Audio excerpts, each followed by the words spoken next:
स्वतःची अतिक्रमण आहेत आणि त्या जागेमधून मार्केट कमिटी मधलं ते मार्केट जाऊ नये, त्या जागेचं व्हॅल्युएशन प्लॉटचं कमी होऊ नये, प्लॉटचा व्यवसाय जो लोकांच्या नावावरती चालवला जातो तो बुडू नये म्हणून तिथं एक ब्रिज बनवला नाही या दृष्ट व्यक्तीनं. जनतेचं काही बघायचं नाही, स्वतःचे खिशे भरायचे, थप्प्या लावायच्या आणि त्या थप्प्या त्या ठिकाणी रिकामी करण्याची वेळ या इलेक्शनला आलेली आहे. आता मी पुढे जाईल बघा, 15 वर्षावरती बोलत जर बसलो तर रात्र पण कमी पडेल, दिवस पण कमी पडेल. त्याने 15 वर्ष घातलेत, कसे आपण दिलेत ते आपल्यालाच माहीत. मला तरी त्या ठिकाणी जेव्हा डोळ्यावरची पट्टी निघली, मी जाहीर करतो हे सगळं मी जेव्हा 250 गावात फिरतोय असं वाटतं एकदा मी बटन दाबलं होतं, ते बटन दाबलेलं बोटच तोडून टाकावं, ही परिस्थिती झाली. हे कमी आहे का? या मतदारसंघामध्ये परत 2024 ची ही निवडणूक अजून महत्वाची झाली. याचं कारणही तुम्हाला सांगतो. अजून एक आमदार आहेत आपल्याला 24 त्या ठिकाणी 17 वर्षाचे आहे की नाही आहेत? 17 वर्षाचे आमदार आहेत की नाही आहेत? या मतदारसंघाला अजून एक आमदार लाभलेले आहेत बघा, एक ठग एक महाठग. कसे महाठग आहेत ते पण बघून घ्या. आता 17 वर्षाचे आमदार या मतदारसंघाला लाभले. मला एक दोनच प्रश्न तुम्हाला संपायचा आहे. पहिला प्रश्न, 17 वर्षामध्ये हा आमदार आता या वर्षात इलेक्शन लागलं म्हणून आपल्याला दिसला, बरोबर, पण डोक्यावरती हात ठेवून एका प्रश्नाचं उत्तर द्या मित्रांनो. 16 वर्षात या माणसाचं गंगापूर खुलताबाद विधानसभेतील प्रत्येक गावाला शहराला 90% जनतेला नाव तरी माहित होतं का? नाव तरी माहित होतं का? नाव आमदार आहे म्हणून खरं सांगा, नाव माहित होतं? आपल्याला दुसरा आमदार पण असतं, पदवीधराला माहित नाही. विशेषतः अजून यांना पण माझं जाहीर आव्हान आहे, जाहीर आव्हान. तुम्ही एका वर्षात कामं केले नाही ते दाखवले ना, 8 जिल्ह्याचे चोरून आणून टाकून इथे. मी जाहीर आव्हान करतो, आपल्या बाजूला इकडे वैजापूर तालुका आहे, तिकडे फुलंब्री आहे, तिकडे पैठण आहेत, औरंगाबाद आहे. मला यापैकी 2 तालुक्यातल्या 10 गावात, एका तालुक्यातले 10 आणि एका तालुक्यातले 10, 17 वर्षात या आमदाराचे, कारण तो 8 जिल्ह्याचा आमदार आहे, या तालुक्यांचा पण आहे, 10 लाख रुपयाचे फक्त 10 कामं दाखवून द्यावे. कोणत्याही तालुक्यात मी त्या ठिकाणी इलेक्शन मधून माघार घेईन. सुरेश सोनवणे परत माघार घेईल. बघा कसं फसवलं जातं माता भगिनींनो. जास्त येणार नाही. आपल्या मुलांचं भविष्य धोक्यात आलंय, आपल्या चिमुकल्यांचं भविष्य धोक्यात आलंय. त्या ठिकाणी माझा गळा बसतोय, पण त्या ठिकाणी हे सांगणं संपणार नाही आहे, कारण 15 वर्ष आपणच त्यांना त्या ठिकाणी मोठं केलं. कसं केलं, काय केलं त्यावरती परत जाईल. मला माझ्या विजनवरती बोलावं लागेल. मी लोकांवरती टीका करण्याचा इतका त्या ठिकाणी महत्त्व देताच नाही. मी एक शिक्षक आहे, एक मास्तर आहे, आणि मास्तर काय असतो ते या इलेक्शनला यांना कळून जाईल. माझ्या शिक्षक बांधवांना मला एक विचारायचं आहे, या माणसाने शिक्षकांना खूप शिव्या दिल्या आणि शेतकऱ्यांचं काय केलं? माझ्या शेतकरी बापांना एक तुम्हाला आठवण करून देतो, या माणसाचं 15 आणि त्या माणसाचं 17 वर्षात विधानसभेतलं असं भाषण दाखवा. ते शेतकऱ्यावरती भांडले, शेतकरीच्या हमी भावावरती भांडले, शेतकऱ्याच्या त्या ठिकाणी रस्त्यावरती भांडले? बिलकुल नाही. एक भाषण नाही आहे, फक्त शिक्षकाला शिव्या देण्यात त्यांचे भाषण संपलेत. एकदा पण नाही का? आणि शिक्षकांना पण मी सांगेन, मास्तरांना शिव्या देणारा आमदार पाहिजे की मास्तर आमदार पाहिजे, तुम्ही ठरवा. आता वेळ आलेली आहे. दुसरी गोष्ट सांगेन, 15 आणि 17 वर्षाचा इतिहास सांगितला. मला माझ्या माता भगिनींना सांगायचं आहे, तुम्हाला 1,500 रुपयाची साडी दिली, 1,500 पैठणी, 1,500ची साडी 1.5 वर्षात फाटेल. तुमच्या मुलाचं भविष्य फाटलं ते परत शिवता येणार नाही. तुम्हाला 1,000 रुपयाची पेटी वाटली, ती पेटी मध्ये तुम्ही तुमच्या गावाचा विकास कोंडून ठेवू शकत नाही. जेव्हा तुम्हाला त्या ठिकाणी कुठल्याही कार्यक्रमाला नेल्या गेलं, त्या कार्यक्रमामधून तुम्हाला त्या ठिकाणी येताना काही घटना घडली, काही दुःख झालं, तर तुम्हाला त्या ठिकाणी संभाजीनगर औरंगाबादला गेल्याशिवाय पर्याय नाही. कारण एक सुसज्ज हॉस्पिटल त्या ठिकाणी हॉस्पिटल त्या ठिकाणी आपण घाटी म्हणतोय ते नाही आहे. याची काळजी त्या ठिकाणी तुम्ही जर नाही केली, आज जर विचार नाही केला, तर मला माहिती आहे की पिढ्यानपिढ्या आपल्या मतदारसंघावरती होणारा अत्याचार हा थांबणारा नाही आहे. आणि ते वाट बघतायत. ते काय वाट बघतायत त्या ठिकाणी सांगतो आणि त्यानंतर मी माझ्या कामाकडे येतो. बघा, आता मला विरोध कसा कसा होतो ते लक्षात घ्या. मी सत्य मानतोय. माझ्या जबानीवरती येणारा प्रत्येक शब्द सत्य आहे. एकाही गावातून एक शब्द उलटा आला नाही. माझं जाहीर आव्हान इथं पण कोणाला उलट बोलायचं असेल, मी त्याला माहिती द्यायला तयार असेल. एक उलटा शब्द नाही आला. का? कारण हे सत्य आहे. मी प्रत्येक प्रश्नाचं उत्तर हे तुमच्याकडून काढून घेतलेलं आहे. मला जनतेला सत्य सांगताना सांगितल्यानंतर माझ्यासोबत काय होतं माहिती का? यांची नीतिमत्ता बघा किती ढासळली आहे इलेक्शनमध्ये. माझे विजन यांना माहिती आहेत. मी मतदारसंघापर्यंत काय करणार दाखवतो. लासूर स्टेशन अशा काही ग्रामपंचायती त्यांच्या ताब्यात आहेत.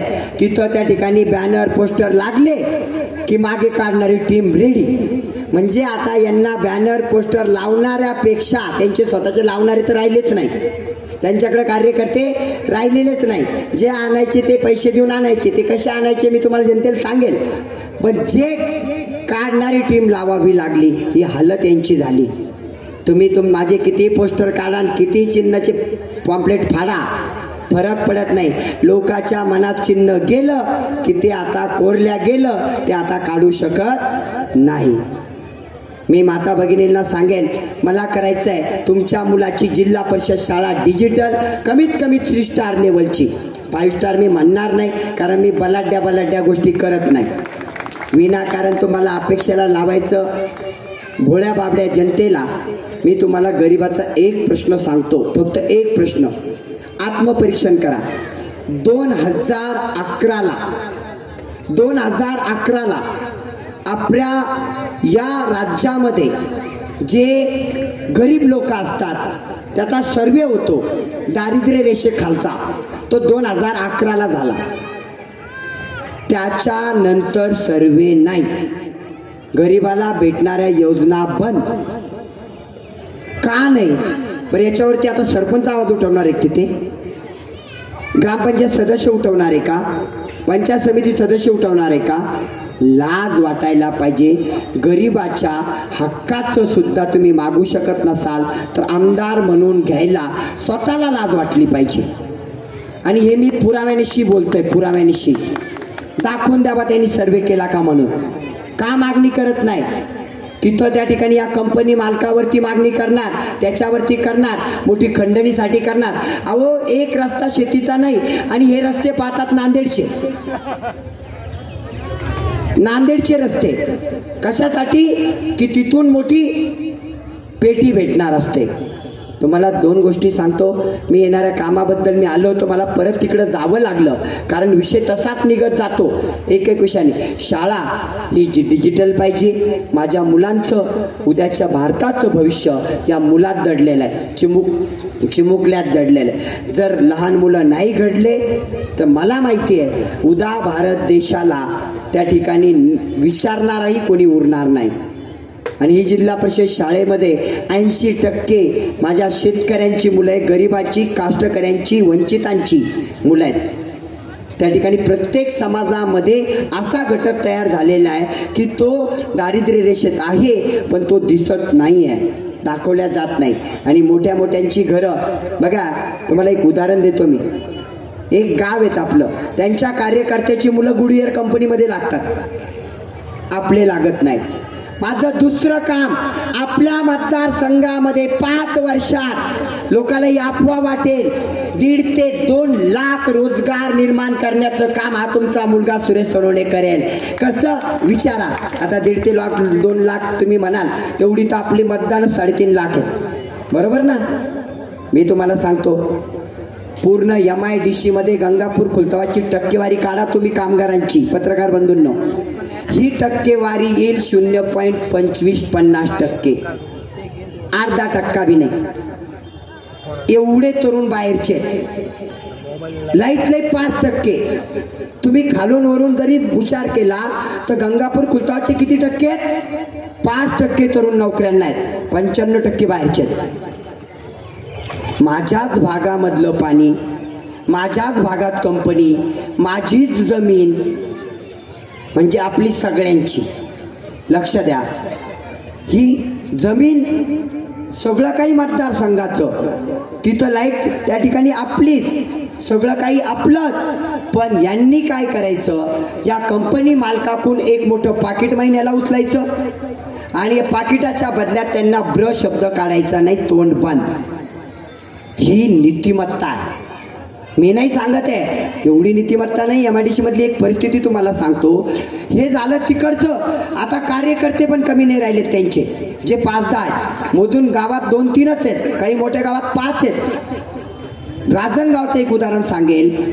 ती टपरी आहे, हातगाडी एका भाजीत विक्रेत्या आईची, असं टपऱ्या आहेत तिथं. भाजी मंडी तर बांधली नाही, पण ती ग्रामपंचायत समोर लागते. तिथल्या कार्यकर्त्याने 500 रुपये महिना त्या लोकांना चालू केला हप्ता. 500 रुपये. मी नाही बोलत, गुपित जा, सर्वे करा, आणि जर हा सर्वे खोटा निघला तर सुरेश सोनवणे दोषी.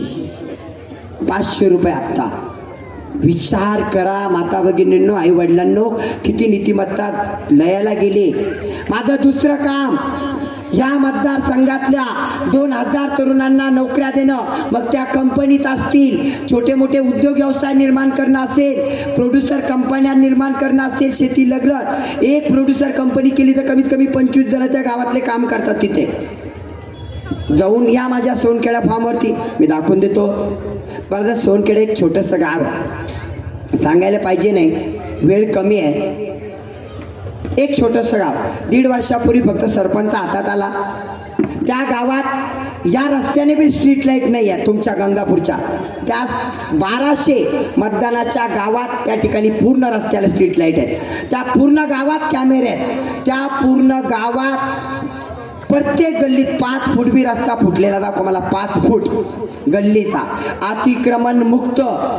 गावात कुठल्याही घरी धान्य न्यायचं तर प्रत्येक घराच्या टोकापर्यंत गाडी जाते. त्या गावात आरोग्य विभागाचं आरोग्य केंद्र आहे, ते पण 24 तास चालतं. फक्त बांधलेलं नाहीये. शिवस्मारक आहेत, डॉक्टर बाबासाहेब आंबेडकरांचं स्मारक आहे, हिंदूंची स्मशानभूमी आहे, मुस्लिमचं कब्रस्तान आहे, त्याला वाल कंपाऊंड आहे, ते सुसज्ज आहे. आपल्याला असा रस्ता दिला इकडचा, त्या कब्रस्तानात जायला मरताना पण वेदना व्हायला लागल्या. हे खोटं बोलतोय गंगापूरवासी की खरं बोलतोय? होतात की नाही वेदना जेव्हा आपण तिकडे जातो स्मशानभूमीमध्ये, तिकडे जायला पण वेदना आहेत. ही कहाणी खूप मोठी आहे. माझं दुसरं काम मी सांगत होतो. मग ते उद्योग कसे करायचे, कंपनीमधून करायचे, छोटे मोठे उद्योग स्थापन करायचे, सरकारी नोकरीच्या माध्यमातून करायचे, किंवा काही गट स्थापन करायचे महिलाचे, त्यातून उद्योग निर्माण करायचे, हे मी बघेन. आकडा त्या ठिकाणी कमी जास्त होईल, पण केलं नाही असं नाही होणार. ठीक आहे, 2 लाख नाही होणार, 1.5 लाख होतील, 50,000 होतील, पण काम परिपूर्ण शेवटच्या श्वासापर्यंत होईल. हाही शब्द आहे. हे झालं दुसरं काम. तिसरं काम माझं जे मुख्य आहे, माझा शेतकरी बाप. आता मला जाहीर करायचं आहे की शेतकरी बापाला एकदा तरी एक आमदार असा भेटला का 9,000चं 4,000 आला तेव्हा कोणी बोंबलला नाही. सोयाबीन 9,000चं 4,000. आणि आता तुमच्या शेतकऱ्याकडे पाय पडतात. शेतकऱ्याला सोयाबीनला कमीत कमी 10,000 भाव भेटलाच पाहिजे, आणि तो भेटण्यासाठी अखंड लढणारा हा तुमचा मुलगा असेल. कपाशीचा भाव काय आहे तुम्हाला माहिती आहे? खरं तर नियमानुसार सांगतो, कपाशीला 20,000च्या खाली भाव पुरूच शकत नाही. पुरुष शकत नाही, तो 20,000 पाहिजे. याच्यासाठी भांडणारा तुम्हाला एक आमदार दिसला का? शेतकऱ्याच्या शेतापर्यंत आधुनिक सुविधा आणणारा दिसला का? ही तिसरी गोष्ट.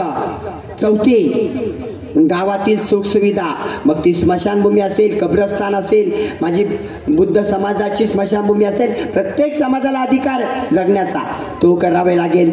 आणि पाचवं, एकंदरीत आपल्या मतदारसंघाला उद्योग व्यवसायासाठी भरभराट आणणं म्हणजे पर्यटनाला चालना देणं.